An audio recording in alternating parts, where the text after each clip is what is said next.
Came on here last year and I said, Pete Crow-Armstrong is a star talent. And he didn't show it.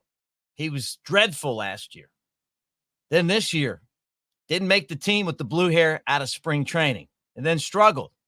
But then all of a sudden, lately, we've seen Hollywood Pete. We're going to talk about the recognition that he's starting to get amongst baseball's best rookies. And what do the Cubs have in this phenomenal talent in center field? All that right here on the Cubs Baseball channel. Like and subscribe. Give us a thumbs up.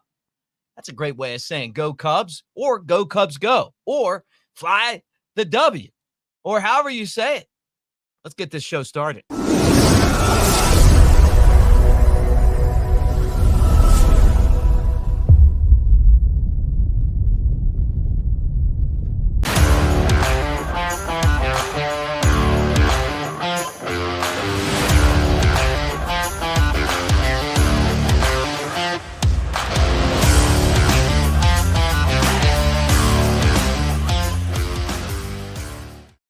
Everybody, welcome to the Cubs Baseball channel, and it is a pleasure to have you on here today for our show. Mick Gillespie at Broadcaster Mick on the socials. I want you in the comments section. Come at me if you don't like what I have to say, or maybe you agree. But look, we've been doing this for over a year now. You know how it works. We're going to get in here. We're going to duke it out. We're going to talk baseball, and we're going to be interactive. And you know what? It's that time of year now where we're looking at the roster and we're trying to figure out what the Cubs have and what they don't have. And one thing that they do have, according to now a lot of people, including ESPN's Kylie McDaniel, that's a star rookie, or one of baseball's best rookies, ranked in that story as the 8th best solid contributor in baseball, Pete Crow-Armstrong. Now, great story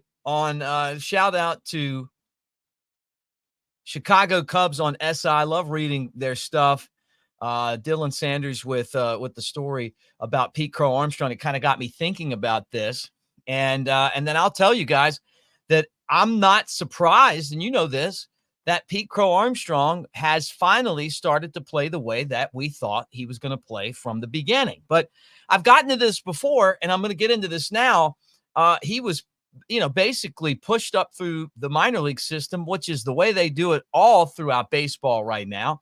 And baseball's minor leagues are watered down. A lot of organizations, and the Cubs up until about 2 or 3 years ago in the mix. I'm going to say that here lately, they have definitely changed their direction for the good in some areas, including competitiveness. And this is a guy who I always saw played with an absolute fire. I mean, he can't help it. How many times have you seen him ground out? He gets to first base, and it's all he can do not to slam his batting helmet. It's because he wants to get a hit so bad. He runs the bases. He's hungry for that extra base. Kind of has that, a little bit of Bryce Harper, a little bit of Pete Rose in there. He's not as good as those players, but that fire, that passion that those guys had. I mean, Pete Rose always wanted that next base. Bryce Harper plays with reckless abandon. And I see that with Pete Crow-Armstrong. The series that the Cubs had in LA, his hometown, really showcased what a special talent this guy can be. The catches in the outfield, the base running, the hitting.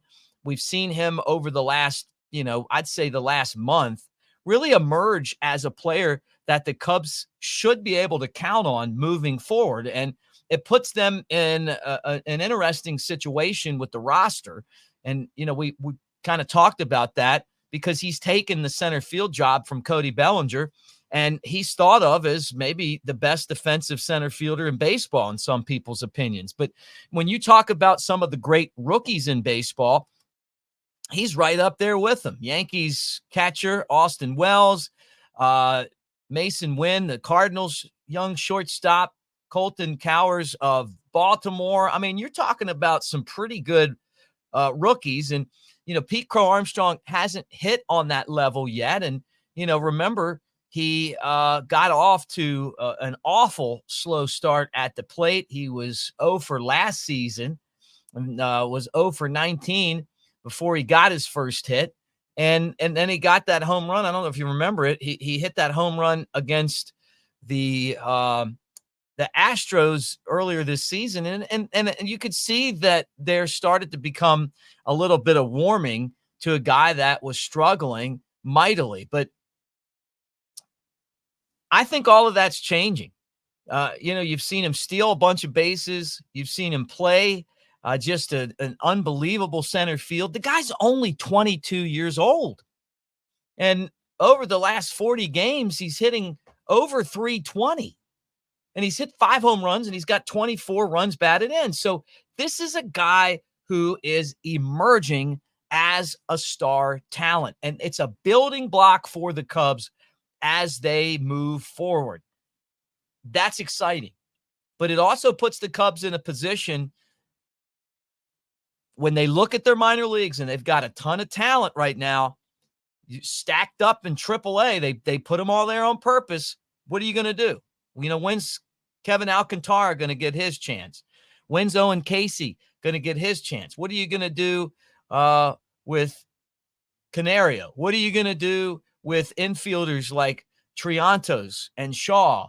Is BJ Murray, who was in the Futures game last year, going to fight and get back on that radar as someone that could break into the big league sometime soon, right?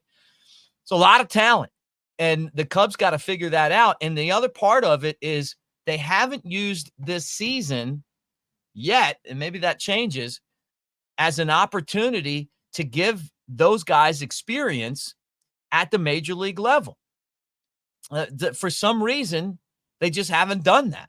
And what we've seen is, and this is not an indictment of the Cubs. This is an indictment of baseball in general, is that we've become such a development state in the minor leagues. We've gotten away so much from competitive baseball, allowing the minor league managers to manage the game. You put so many rules and restrictions on these guys. You hardly see pinch hitting. You hardly see sacrifice bunting. You hardly see teams that allow their managers to try to win. And the problem with that is that when you're in the big leagues, you're going to be asked to do those things to win. Instead of playing rec league style, games that they feel more like, well, we just want you to get your at-bats and we want to just see you throw the ball. And then they get to the big leagues and these guys struggle. It's watered down. So you want to get those guys up to the big leagues, in my opinion, and let them struggle and let them figure it out. Because it's not happening as much in the minor leagues. And the word on the street is that after they just contracted a bunch of minor league teams, that there could be more of that coming in the future. We'll find out. But when college baseball players like Cam Smith, who was at Florida State, a month or two ago, can get all the way to AA and be a pretty productive player, that's great for him. But it also shows you that in college baseball, where they're actually out there competing, the players are developing faster. So why would you not do that in the minor leagues? So we'll see what happens, but I just feel like Pete Crow-Armstrong is on the verge of being a cornerstone piece for the Cubs moving forward, and maybe the Cubs' next playoff team, and hopefully the Cubs' next World Series team. And it's good to see that recognition start to pop up around the game. Get in the comments section. Tell me what you guys think. Some of you probably still don't believe he's going to be able to hit the ball. I think he's got to be a little bit better at bunting. He's worked on it some, but that's a weapon for the speed that he has. He's just got to be better at it. Maybe like find that Brett Butler ability, lay some bunts down, steal some hits that way. But the kid's got power. He's got speed. We've seen him steal those bases, and there's not a better defender in the game right now. So Hollywood Pete, man, good to see him doing his thing. All right. Like, subscribe, thumbs up, Cubs Baseball channel. Thanks, guys, for hanging out, and we'll talk to you again soon.